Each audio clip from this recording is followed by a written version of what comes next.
విచిత్ర ఘటన. మణిపుర మహారాజు చంద్రసేనుడికి ఒక్కతే కుమార్తె. ఆమె పేరు చంద్రముఖి. చిన్నతనంలోనే తల్లిని పోగొట్టుకున్న చంద్రముఖిని రాజు ఎంతో గారాబంగా పెంచాడు. యుక్త వయసు వచ్చే లోపల ఆమె అన్ని విద్యలలోనూ ప్రవీణురాలైంది. చంద్రసేనుడు తన కుమార్తెకు పెళ్లి చేద్దామనుకున్నాడు. కాని చంద్రముఖి పెళ్లికి సమకూరాలుగా లేదు.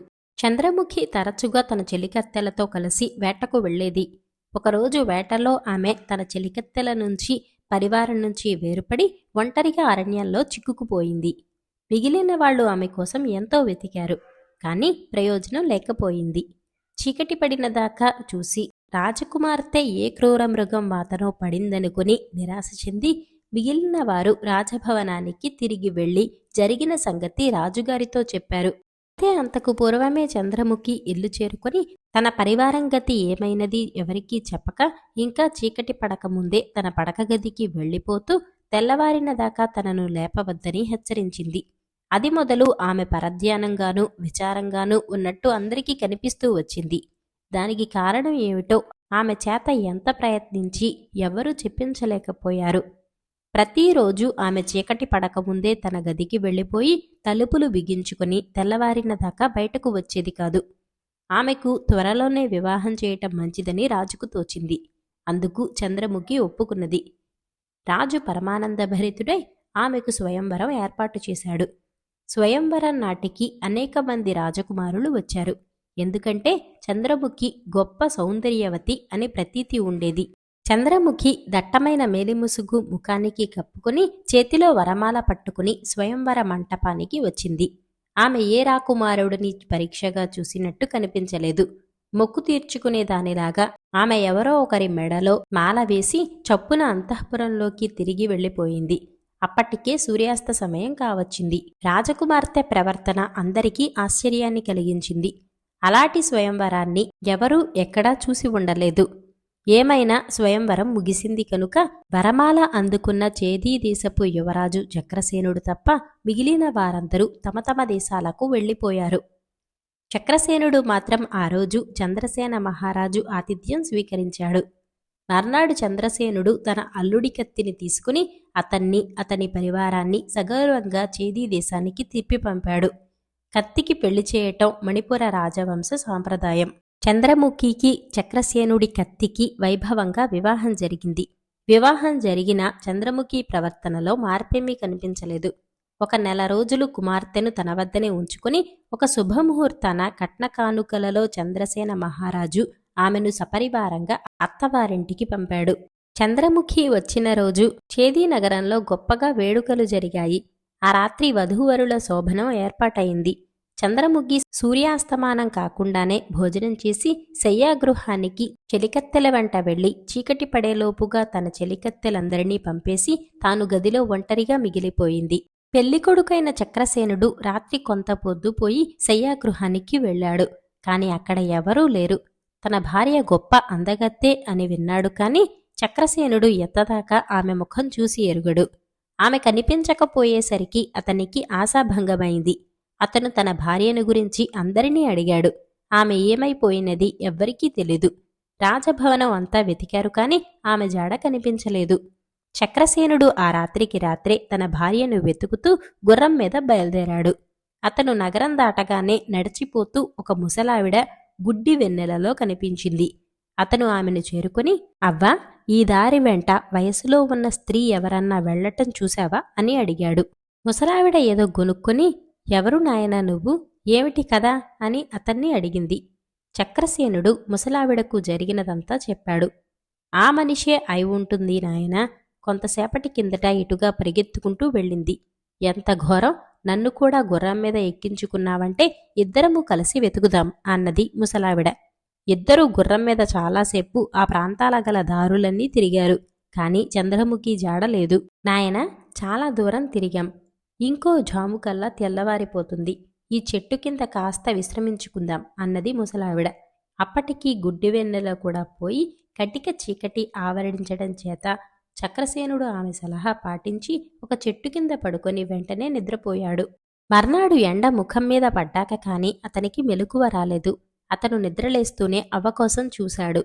కానీ ఆమె ఎటో వెళ్ళినట్టున్నది. అతనికి కొంత దూరంలో ఒక సెలయేరు, దాని పక్కన ఒక గుడిసె కనిపించాయి. ఆ గుడిసె బయట ఎవరో స్త్రీ నిలబడి ఉన్నది. చక్రసేనుడు వెళ్లి చూస్తే ఆమె అవ్వ కాదు. ఈమె మంచి వయసులో ఉండి చూడటానికి ఎంతో అందంగా ఉన్నది. ఈమె ధరించిన బట్టలు అవ్వ ధరించినవిలాగే ఉన్నాయి. ఎవరు నువ్వు? నీకిక్కడ అవ్వ ఎవరన్నా కనిపించిందా అని చక్రసేనుడు ఆ పిల్లను అడిగారు. నా పేరు చంప. ఆ అవ్వ మా అవ్వే అయి ఉంటుంది. మా అవ్వ మంత్రగత్తె. ఏ మూలికలో తీసుకురావటానికి వెళ్ళి ఉంటుంది. మేమిద్దరం ఈ గుడిసెలోనే ఉంటున్నాం అన్నది ఆ పిల్ల. చక్రసేనుడికి ఆ పిల్లను వదిలి వెళ్లబుద్ధి కాలేదు. ఆమె మీద అతనికి అంతులేని మోహం పుట్టుకొచ్చింది. అతను ఆమెతో ఆ గుడిసెలోనే చాలాసేపు గడిపి మళ్లీ వస్తానని చెప్పి తన గుర్తుగా ఆమెకు తన ఉంగరం ఇచ్చి తన ఇంటికి తిరిగి వచ్చేశాడు. చంద్రముఖి కోసం చాలా రోజులు వెతికి విసిగిపోయి ఆమె మరి కనిపించదని, కనిపించిన ఆమెను కోడలుగా స్వీకరించనవసరం లేదని చక్రసేనుడి తల్లిదండ్రులు నిర్ణయించుకున్నారు. చక్రసేనుడు ప్రతి ఉదయం చంప వద్దకు వచ్చి ఆమెతో సాయంకాలం దాకా ఉంటూ చీకటి పడేవాళ్లకు ఇంటికి తిరిగిపోతున్నాడు. రాను రాను అతనికి ఆమె మీద అపారమైన ప్రేమ ఏర్పడి ఆమెను ఒక్క ఘడియ విడిచిపెట్టడం కూడా అసాధ్యంగా తోచసాగింది. అందుచేత అతను ఒకనాడు చంపతో, నువ్వు నాతో వచ్చేయి, మనిద్దరం పెళ్లి చేసుకుని హాయిగా ఉందాం, మా వాళ్ళు అభ్యంతరం చెప్పరు అన్నాడు. అది ఇప్పట్లో సాధ్యం కాదు. మా అవ్వ నన్ను వదిలే రోజు వస్తుంది. అప్పుడు నేను తప్పక మీ ఇంటికే వస్తాను. మనకు గాంధర్వ వివాహం కానే అయింది కదా, కొద్ది కాలం ఓపిక పట్టండి అన్నది చంప. ఆమె గర్భవతి అయి నెలలు నిండసాగాయి. ఈ స్థితిలో నువ్వు ఇక్కడ ప్రసవించటం సాధ్యం కాదు. నాతో వచ్చేయి, నీ ప్రసవానికి కావలసిన ఏర్పాట్లన్నీ నేను చేస్తాను అన్నాడు చక్రసేనుడు. చంప ఒప్పుకోలేదు. కనీసం ఇక్కడికి పరిచారికలను, మంత్రసానులను పంపుతాను అన్నాడు చక్రసేనుడు. చంప అందుకు కూడా ఒప్పుకోక, ఎవరినీ తీసుకురావద్దు, మా అవ్వ 1000 మంది మంత్రసానులకు సమానం. నా ప్రసవం గురించి మీకు ఏ భయమూ వద్దు అన్నది. చక్రసేనుడు రోజూ వచ్చి చంపను చూసిపోతూనే ఉన్నాడు. ఒకనాడు అతనికి తన ఇంట నిద్రపట్టలేదు. ఆ రాత్రి చంప ప్రసవిస్తుందని అతనికి ఎందుకో అనుమానం తోచింది. ప్రసవ సమయంలో తన దగ్గర ఉండాలనిపించింది. అందుచేత అతను చంద్రముఖి ఇష్టసఖి అయిన మాలతి అనే ఆమెను వెంటపెట్టుకుని భవనంలో ఎవరికీ ఏమీ చెప్పకుండా ఎంతో రహస్యంగా బయలుదేరి చంప ఉండే గుడిసెకు చేరుకున్నాడు.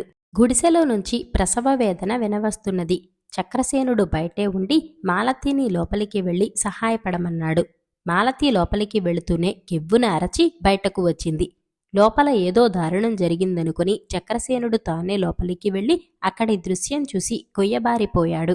లోపల ప్రసవ వేదన పడుతున్న మనిషి చంప కాదు, అవ్వ. చక్రసేనుడికి తల తిరిగిపోయింది. అతను, అవ్వా, నీకీ దుస్థితి ఎలా కలిగింది? చంప ఎక్కడా అన్నాడు. అవ్వ బాధలోనే, ముందు నాకు సహాయం కావాలి, మాలతిని రమ్మనండి అని మూలిగింది.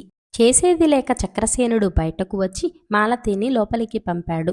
అవ్వకు మాలతి పేరు ఎలా తెలుసునన్న అనుమానం కూడా అతనికి రాలేదు. మాలతి లోపలికి వచ్చిన మరుక్షణంలోనే అవ్వ పండులాటి మగపిల్లను కని తన ముసలి రూపం పోగొట్టుకున్నది. చంద్రముఖి, నువ్వా అని మాలతి అరవటం బయట ఉన్న చక్రసేనుడు విన్నాడు. అతను లోపలికి వెళ్లి చంపను, పిల్లవాణ్ణి చూశాడు. చంపా, నువ్వేనా ప్రసవించింది? ఆ ముసలి ఆవిడ ఏమైంది అన్నాడు చక్రసేనుడు. నేనే ముసలావిడను, నేనే చంద్రముఖిని కూడా. తెలియక ఒక పాపం చేసి శాపం పొంది పడరాని పాట్లు పడ్డాను. ఈ బిడ్డ కలగటంతో నా శాపం తీరిపోయింది అంటూ చంద్రముఖి జరిగిన సంగతి ఇలా చెప్పింది. ఆమె వేటకు వెళ్లిన రోజు అరణ్యంలో ఒంటరిదైపోయి పొదల చాటున లేడి కనపడినట్టు తోచి బాణం వేసి ఒక మునిని కొట్టింది. ఆయన కోపించి ఆమెను ముసలిదానివి కమ్మని శపించాడు. చంద్రముఖి ఆయన కాళ్లమీద పడి ఏడ్చి శాపం ఉపసంహరించమని ప్రార్థించింది. రాత్రివేళ మాత్రమే ఆమె ముసలిదైపోయేటట్టు, ఒక పిల్లవాణ్ణి కన్న తర్వాత ఆమెకు శాప విమోచనం కలిగేటట్టు ముని అనుగ్రహించాడు. అందుచేతనే రాత్రివేళ ఆమె ఎవరికంటా పడలేదు. ఆమె వివాహం చేసుకున్నది కూడా గర్భం ధరించి శాప విముక్తి పొందుదామనే. తనకు కాబోయే భర్త ఎవరన్నది అప్పుడు ఆమెకు పట్టలేదు. కాని పెళ్లెతో ఆమె సమస్య తీరలేదు. రాత్రివేళ ఆమె భర్త కళ్ళపడటానికి లేదు. అదృష్టవశాన ఆమె రాత్రివేళ తన భర్త కళ్ళపడకుండా గర్భవతి అయి పిల్లవాణ్ణికని శాప విముక్తి పొందగలిగింది. అయితే 1 సంవత్సరమంతా మనుషులకు దూరంగా అరణ్యంలోని ఒక పాడుపడిన గుడిసెలో నివసించి రాజకుమార్తె అయిన మనిషి పడలేని పాట్లు, కష్టాలు అన్నీ పడింది.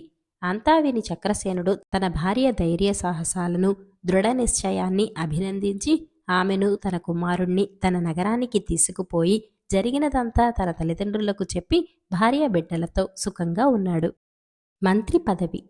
చిత్రపురి రాజ్యమంత్రి సోమేశ్వరుడు ఆ రాజ్యపాలకులైన 2 తరాల వారికి పరిపాలనా విషయాల్లో వివేకవంతమైన సలహాలు ఇస్తూ గొప్ప సమర్థుడని పేరు తెచ్చుకున్నాడు. ఆయన తన 70వ ఏట ఇక మంత్రి పదవి నుంచి వైదొలగదలచి ఆ సంగతి రాజు అవంతుడికి చెప్పాడు. అవంతుడు రాజ్యాధికారానికి వచ్చి అప్పటికి 4 సంవత్సరాలైంది. గొప్ప దక్షత, రాజభక్తి గల వృద్ధ మంత్రి పదవీ విరమణ చేస్తాననటం రాజుకు చాలా బాధ కలిగించింది. అయినా చేసేది లేక ఆయన మంత్రితో తమ స్థానాల్లో ఉండగల సమర్థుణ్ణి తమరే ఎన్నిక చేయండి అని కోరాడు. సోమేశ్వరుడు ఇందుకు ఒప్పుకోలేదు. మా తరం గడిచిపోయింది, కొత్త తరం వాళ్ల శక్తి సామర్థ్యాలను గురించి నాకు అంతగా తెలియదు అన్నాడు ఆయన. రాజు అవంతుడు మంత్రి పదవికి అర్హులైన వారి కోసం దేశంలో చాటింపు వేయించాడు. ఆ పదవి కోసం కోరి వచ్చిన అనేక మంది విద్యాధికులైన యువకుల్లో రాజుకు అనంతవర్మ, కపిలనాథుడు, రామమిశ్రుడు అనేవాళ్లు అందుకు తగినవారుగా కనిపించారు. రాజు అవంతుడు బాగా ఆలోచించి ఒక నిశ్చయానికి వచ్చి ముందుగా తన ఆలోచనా మందిరానికి అనంతవర్మను పిలిపించి అతడితో, నువ్వు మంత్రి పదవి నిర్వహిస్తున్న సమయంలో ఒక బేద కుటుంబాన్ని దగ్గరకు వచ్చి తాము 2 రోజులుగా పస్తులుంటున్నామని, ఏదైనా సాయం చేయమని అడిగితే నువ్వేం చేస్తావు అని ప్రశ్నించాడు.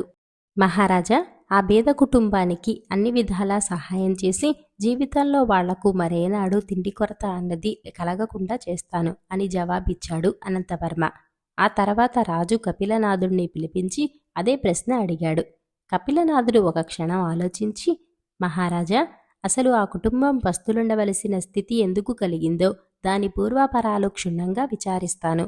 తర్వాత ఆ కుటుంబానికి సహాయం చేయటమే కాక రాజ్యంలో మరెవరికీ తిండి లేని దుస్థితి కలగకుండా తగిన ఏర్పాట్లు చేయిస్తాను అన్నాడు.